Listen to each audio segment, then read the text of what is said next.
बिस्मिल्लाहिर्रहमानिर्रहीम। अस्सलाम वालेकुम नाज़रीन, आप यूट्यूब चैनल देख रहे हैं। मैं इमरान खान हूँ। सबसे पहले तो पाकिस्तान तहरीक इंसाफ़ की क़यादत ने अब कुछ चीज़ों में तेज़ी दिखाना शुरू की है और पाकिस्तान तहरीक इंसाफ़ के लोग, मेरे पास जो इन्फॉर्मेशन है उसके मुताबिक ज़ख्मियों के पास और जो शहदा हैं उनकी फैमिलीज़ के पास पहुँच रहे हैं, उनके घरों में जाकर राब्ते कर रहे हैं और अब चीज़ों को तेज़ किया गया है। शहदा के साथ राब्ते और ज़ख्मियों के साथ राब्ते किए जा रहे हैं और आने वाले दिनों में आपको कुछ वीडियोज़ भी देखने को मिलेगी जिसमें ज़ख्मियों के बयानात भी शामिल हो सकते हैं और शहदा की फैमिलियों के साथ मुलाकातें और उनके साथ बातचीत भी शामिल हो सकती है।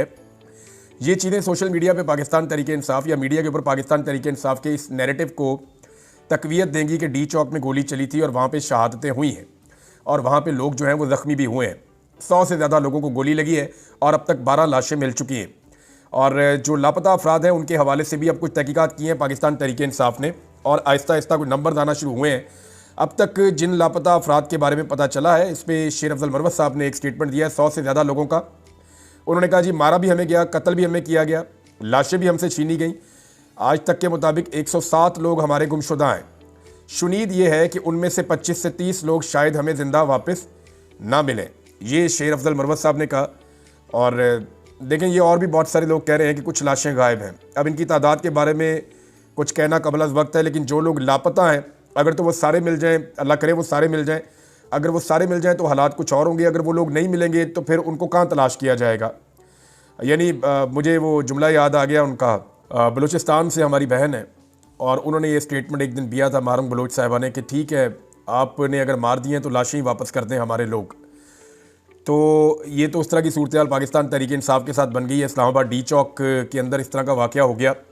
वो कह रहे जी 107 बंदे हमारे लापता हैं, 25 से 30 लोग शायद हमें वापस ना मिले। लेकिन अभी शायद वाली बात है, उम्मीद कायम रखनी चाहिए। अल्लाह करे कि वो सारे लोग वापस आ जाएं। पाकिस्तान तहरीक इंसाफ़ ने अभी तक ये एक्टिविटी तो शुरू की है। मुझे ऐसा लगता है कि तहरीक इंसाफ़ शायद इसलिए लेट हो रही है कि वो ये एक्सपेक्ट नहीं कर रहे थे जो उनके साथ हुआ है। इमरान खान साहब के बारे में उनकी बहन ने कहा कि वो भी शॉक में, यानी उन्हें बड़ा धचका लगा है कि ये क्या हो गया, ये कैसे हो सकता है। एक सदमे में चला जाता है आदमी। यानी कोई इस बात की तवक्को नहीं कर सकता कि रियासत डायरेक्ट गोली चला देगी मुजाहिरीन के ऊपर जो पुरअमन मुजाहरा करने के लिए आए या एहतजाज करने के लिए आए। तो ऐसा मुमकिन होता नहीं है, लेकिन पाकिस्तान में ये चीज़ हो गई है, ये वाली लिमिट भी क्रॉस हो गई है कि कभी अपने शहरियों के ऊपर डायरेक्ट गोलियां नहीं चलाई जाएंगी। लेकिन हमने देखा कि जो लोग पुरअमन एहतजाज करने आ रहे थे, जिनके पास हथियार भी नहीं थे, उनके ऊपर बराह रास्त गोलियां चलाई गई रियासत की जानिब से और इसको सारी दुनिया रिपोर्ट कर रही है। मेरे पास अल जज़ीरा की एक रिपोर्ट है, मैंने उसको पूरी को ट्रांसलेट किया आपके लिए। ये रिपोर्ट जब मैं आपके सामने अभी रखूँगा तो आप देखेंगे कि उन्होंने पूरा पोल खोल कर रख दिया हुकूमत का और हुकूमती दावों का। और अल जज़ीरा जो है वो बैनुल अक़वामी एक इदारा है। ये इसराइल से भी आपको पता है नहीं दबा, अमेरिका से भी नहीं दबा और अल जज़ीरा खुल के अपनी रिपोर्टिंग करता है। और अल जज़ीरा ने जिस तरह से इस सारे मामले का पोल खोला है वो अभी मैं आपके सामने रख देता हूँ। लेकिन पाकिस्तान तहरीक इंसाफ़ अभी चंद चीज़ों में पीछे है।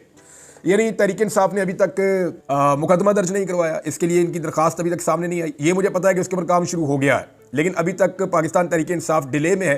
9वां दिन शुरू हो गया है 26 नवंबर के साने को, लेकिन अभी तक तहरीक इंसाफ़ ने बाकायदा अपनी FIR की दरख्वास्त सामने नहीं लाई, ना उन्होंने जमा करवाई है, ना ही CCTV फुटेज के हवाले से उन्होंने कोई कार्रवाई की है। और मुझे लगता है कि FIR के अंदर वो इसको लिखेंगे कि CCTV फुटेज को भी महफूज बनाया जाए और यही ऑर्डर्स वो फिर अदालत के पास लेकर भी जाएंगे, क्योंकि FIR तो दर्ज होनी नहीं है। और FIR क्यों दर्ज नहीं होनी, ये सारी कहानी हमें सुनाई है अल जज़ीरा की स्टोरी ने। अच्छा, अब इसमें जो है अल जज़ीरा की स्टोरी शुरू कैसे होती है, मैं उसी तरह आपको एज इट इज़ बता देता हूँ। उन्होंने कहा जी इस्लामाबाद पाकिस्तान से ये रिपोर्ट कर रहा है अल जज़ीरा। अनीस शहजाद, उनके डेथ सर्टिफिकेट में कहा गया है कि उनकी मौत ये कूले के ऊपर बैक साइड से गोली लगने से हुई है। वो 26 नवंबर को दारुल हुकूमत इस्लामाबाद में साबिक वज़ीर-ए-आज़म इमरान खान के हज़ारों हामियों के साथ एहतजाज करते हुए मारे गए थे।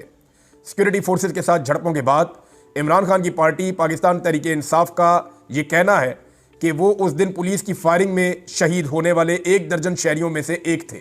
यानी तहरीक इंसाफ़ का ये दावा उन्होंने बताया। ताहम हुकूमत के मुताबिक मुजाहिरीन में से कोई भी हलाक नहीं हुआ, हत्ता कि 20 साला शहजाद भी वहाँ पे हलाक नहीं हुआ। ये हुकूमत का दावा है। पाकिस्तान तहरीक इंसाफ़ के अरकान की जानिब से इस्लामाबाद का मुहासरा करने के बाद कानून नाफिज करने वाले इदारों की जानिब से रात गए ऑपरेशन में मुंतशिर होने के 1 हफ्ते बाद हुकूमत और पाकिस्तान तहरीक इंसाफ़ सोशल मीडिया के ऊपर जो है वो इसी बात के ऊपर एक तनाव का शिकार है कि हलाकतों की तादाद कितनी थी। पाकिस्तान तहरीक इंसाफ़ की जानिब से मुख्तलिफ दावे और फिर हुकूमत की जानिब से, जबकि कुछ PTI रहनुमाओं ने इब्तदाई तौर पर कहा कि सैकड़ों हामी हमारे मारे गए हैं। पार्टी के चेयरमैन गौहर अली खान ने बाद में स्टेटमेंट दिया कि मरने वाले मुजाहिरीन की तादाद 12 है। वफाकी वज़ीर इत्तलात अताउल्लाह तारड़ ने मंगल को सोशल मीडिया प्लेटफॉर्म ट्विटर पे एक पैगाम में इस तजाद का मजाक उड़ाया। अल जजीरा भी लिख रहा है कि उन्होंने मजाक उड़ाया कि ये लाशें सिर्फ टिकटॉक पे, फेसबुक पे और व्हाट्सएप पर मिलेंगी। वो कौम के साथ मजाक और झूठ की सियासत खेल रहे हैं। तारड़ ने उर्दू में अपने इस पैगाम को लिखा था। इससे कबल 28 नवंबर को गैर मुल्की मीडिया से बातचीत के दौरान अता तारड़ ने कहा था कि एहतजाज के दौरान कोई हलाकत नहीं हुई है। उन्होंने इस्लामाबाद के 2 सरकारी अस्पतालों पिम्स और पोली क्लिनिक के बयान का हवाला दिया था, जिसमें वफाकी वज़ीर ने कहा कि उन्हें कोई लाश नहीं मिली।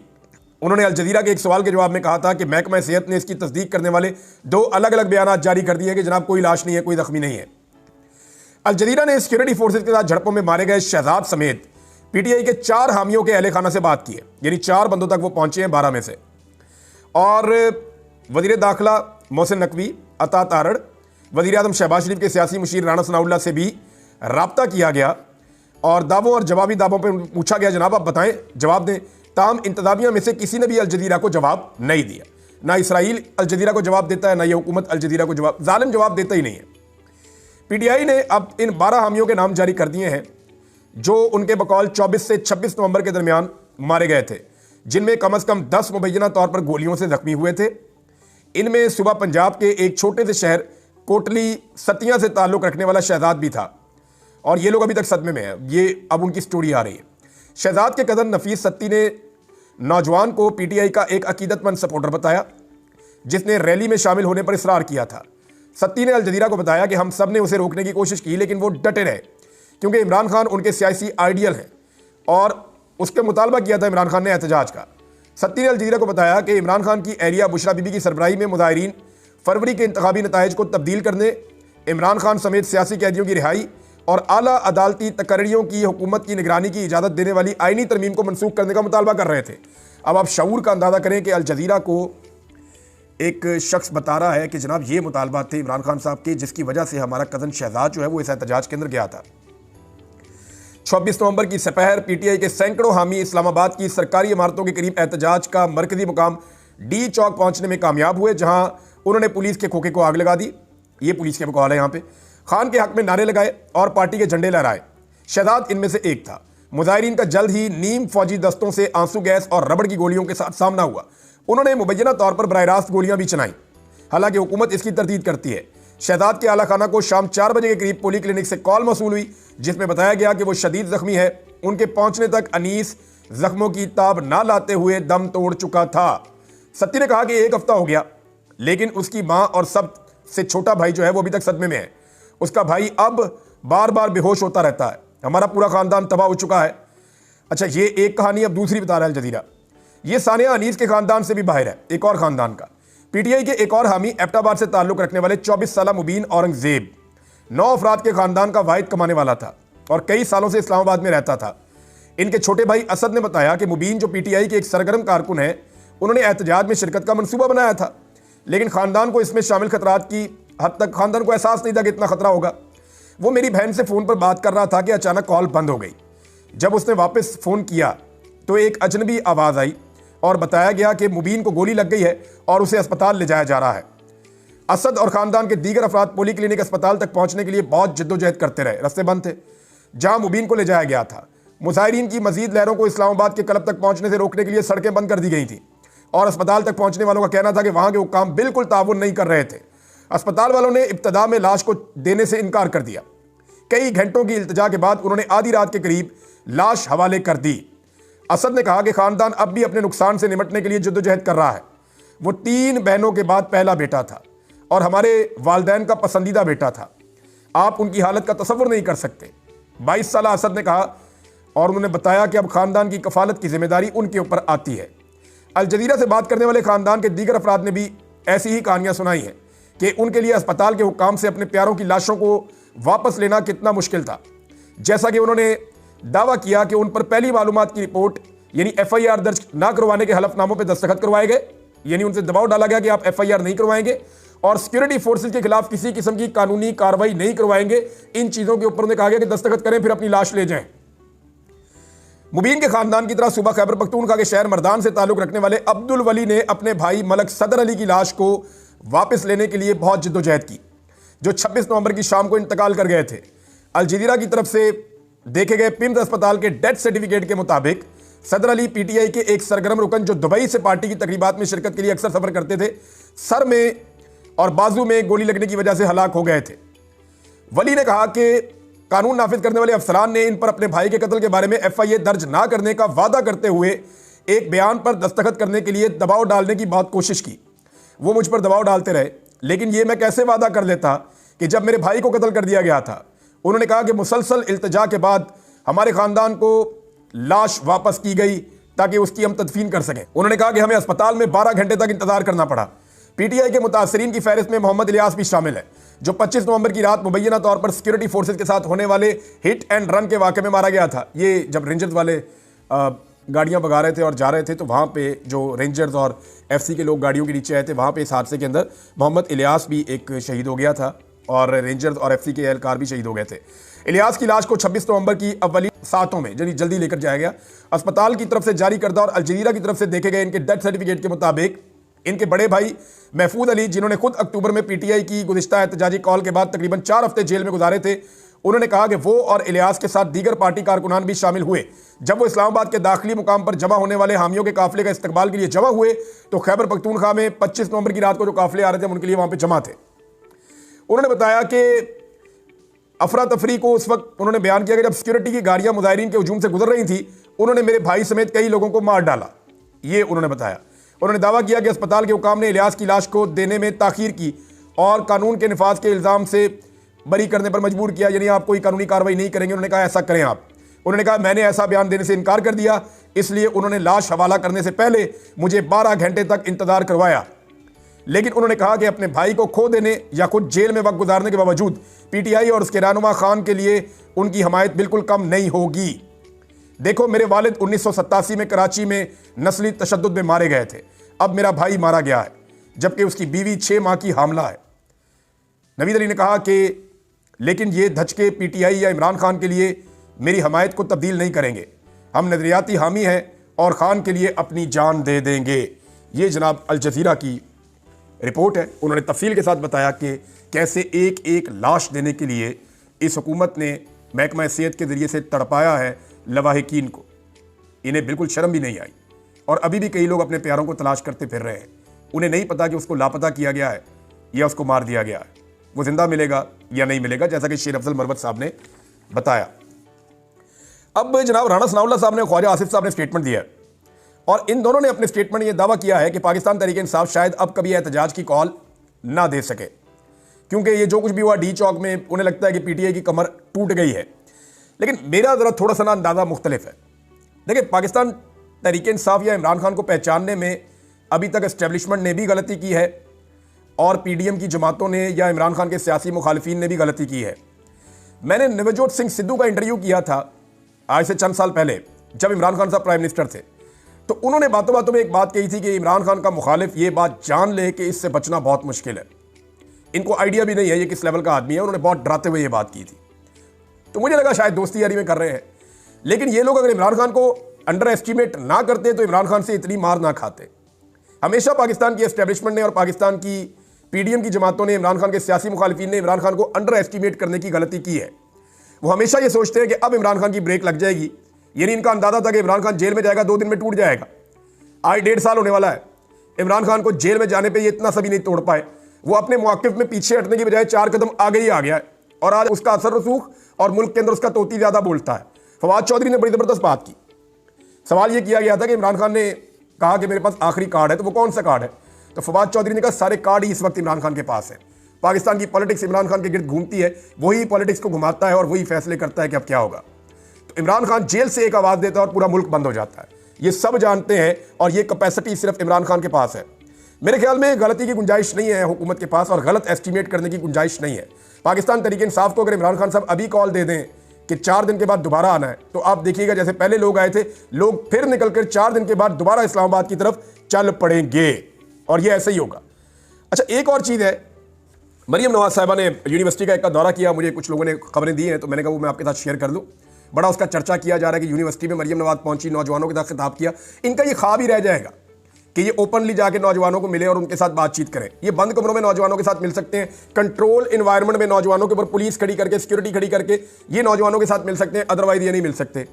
एक तो पहले जो प्रोग्राम है वो आप देख लीजिए कि ये जो प्रोग्राम है ये इमरान खान साहब का प्रोग्राम था, जिसको एहसास प्रोग्राम का स्कॉलरशिप था, एक एहसास स्कॉलरशिप का एक प्रोग्राम था जो इमरान खान साहब ने दिया था। इमरान खान साहब का प्रोग्राम ये था कि जितने भी तलबा जो गरीब हैं, मुस्तहिक हैं और पढ़ते भी ठीक हैं, तो एक कमेटी बना के उनका फैसला किया जाए और उनको दिया जाए स्कॉलरशिप। लेकिन इस हुकूमत ने आगे तब्दील ये कर दिया कि जो ज़्यादा नंबर लेगा उसको स्कॉलरशिप मिल जाएगा। यानी ज़्यादा नंबर तो वही लेगा ना जिसके पास ज़्यादा सहूलतें हैं, जो बेहतर तालीम हासिल कर सकता है, जो ज़्यादा अच्छी ट्यूशन भी ले सकता है, जो ज़्यादा मेहनत कर सकता है, जो नौकरी नहीं करता अपनी पढ़ाई के साथ। अब वो बच्चा जो गरीब है, जो पढ़ाई के साथ नौकरी भी कर रहा है, कभी इधर भाग कभी उधर भाग, जिसके ऊपर बहुत जिम्मेदारियां हैं, वो ज़्यादा नंबर नहीं ले पाएगा। इसलिए इमरान खान साहब ने क्राइटेरिया रखा था कि कमेटी बनाई थी कि आप देखेंगे कि गरीब हो और मुस्तहिक हो और तालीम हासिल करना चाहता हो और मुनासिब तालीम भी ले रहा हो, तो आप उनको देंगे आप। अब कई बच्चे हैं जो बहुत अमीर हैं, बहुत पैसे वाले हैं, उनके नंबर ज़्यादा आ जाते हैं, तो उनको आप स्कॉलरशिप देते हैं तो उनको क्या फ़ायदा उसका। लेकिन इन्होंने क्राइटेरिया तब्दील करके ये वाला कर दिया, इमरान खान वाला तब्दील कर दिया। दूसरा, इन्होंने उसके पैसे कुछ बढ़ा दिए लेकिन तलबा की तादाद कम कर दी। पैसे ओवरऑल उतना ही है, लेकिन इन्होंने मिसाल के तौर पे इमरान खान अगर 3000 बच्चों को पैसे दे रहे थे तो इन्होंने 2000 बच्चों को पैसे दिए, लेकिन पैसे थोड़े बढ़ा दिए।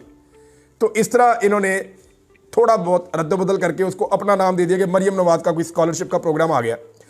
अब ये जो पंजाब यूनिवर्सिटी है जहाँ पे ये गए, हेले कॉलेज वाली साइड पे, अबू बकर साहब हैं, हमारे सीनियर जर्नलिस्ट हैं और बड़ी ज़बरदस्त वो जर्नलिज्म करते हैं।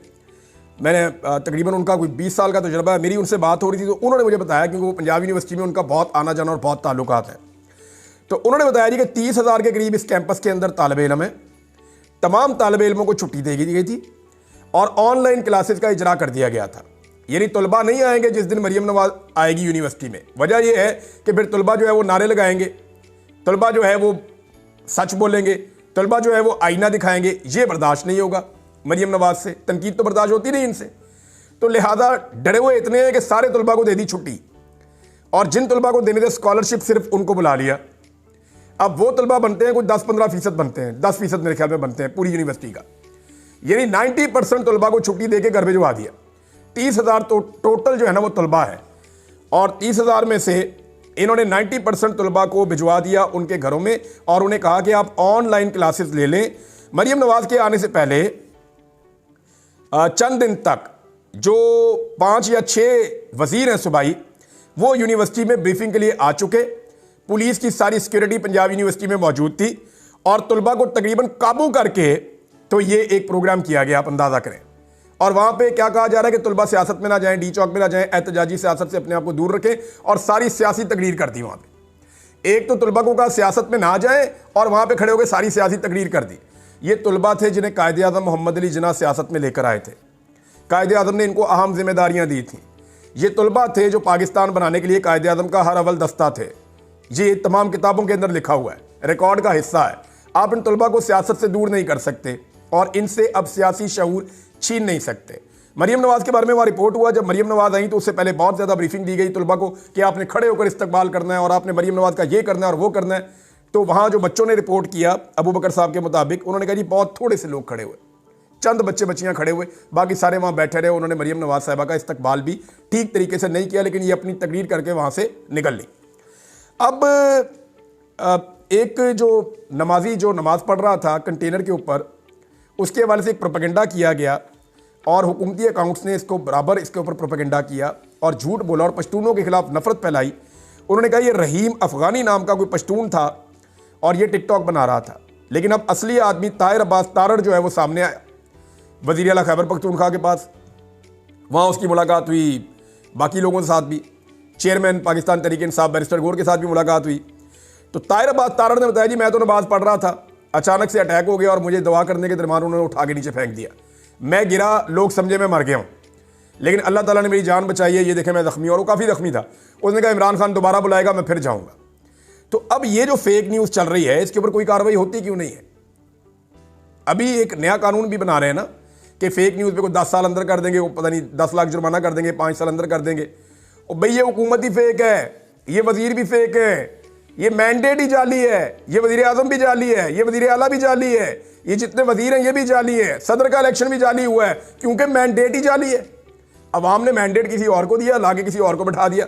जिस मुल्क की हर चीज़ जाली हो और जालसाजी के ऊपर चल रही हो, वहाँ पे फेक न्यूज़ के ऊपर जनाब सिर्फ लोगों को टारगेट करने के लिए और इस हुकूमत को तनकीद से बचाने के लिए, इन जाल साजों की प्रोटेक्शन के लिए इस किस्म के भोंडे हथकंडे अपनाए जा रहे हैं। लेकिन ये सारी चीज़ें इनके सामने आएंगी, आप देखिएगा। अब तक के लिए इतना ही। अपना ख्याल रखिएगा, अपने चैनल